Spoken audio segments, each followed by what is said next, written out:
Assalamualaikum warahmatullahi wabarakatuh.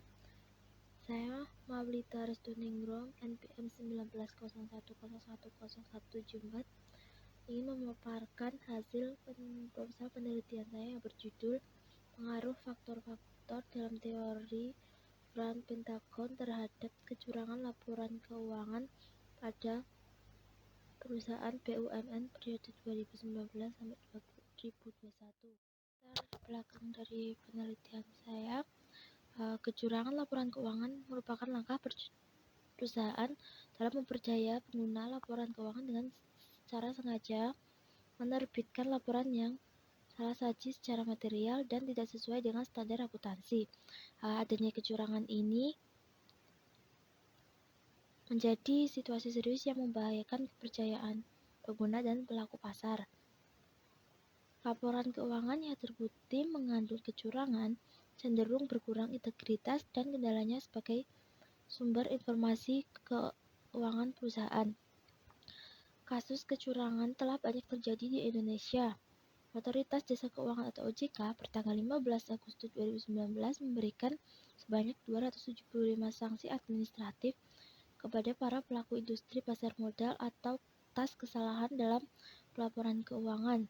Di antaranya PT Suprema Nusantara Pembiayaan, PT Garuda Indonesia Tbk, PT BNI Sekuritas, dan Pertamina.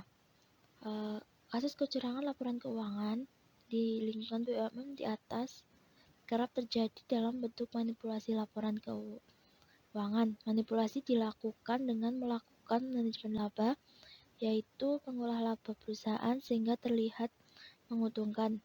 Dalam hal ini, kecurangan laporan keuangan erat kaitannya dengan perilaku manajemen laba. Kecurangan merupakan tingkat terekstrim perusahaan saat memanajemen laba. Selanjutnya, riset gap. Peneliti yang pertama, Brilianti Nur Khotimah, Andi Asribasari, dan Bandi 2020. Variabel yang menjadi faktornya target keuangan, stabilitas keuangan, tingkat efektivitas pengawasan, rasionalisasi, usia Dewan Komisaris, dan frekuensi foto CEO. Hasilnya, keseluruhan variabel yang berasal dari teori Peran Pentagon berpengaruh. Yang kedua, stabilitas keuangan memberikan hasil berpengaruh positif. Yang ketiga, tingkat efektivitas pengawasan memberikan hasil berpengaruh negatif. Yang keempat, rasionalisasi memberikan hasil berpengaruh positif. Yang kelima, target keuangan, usia Dewan Komisaris, dan frekuensi foto CEO memberikan hasil tidak berpengaruh. Yang kedua, Abdul Rahman Deliana dan Daniel Kopas 2021. Variabel menjadi faktornya stabilitas keuangan, kebutuhan keuangan pribadi, tekanan pihak luar, target keuangan, sifat industri, pengawasan tidak efektif, dan rasionalisasi. Hasilnya, stabilitas keuangan, kebutuhan keuangan pribadi, tekanan eksternal, pengawasan yang tidak efektif, dan rasionalisasi tidak menyebabkan kecurangan laporan keuangan. Sedangkan target keuangan dan sifat industri menyebabkan kecurangan laporan keuangan. Selanjutnya ada tinjauan pustaka.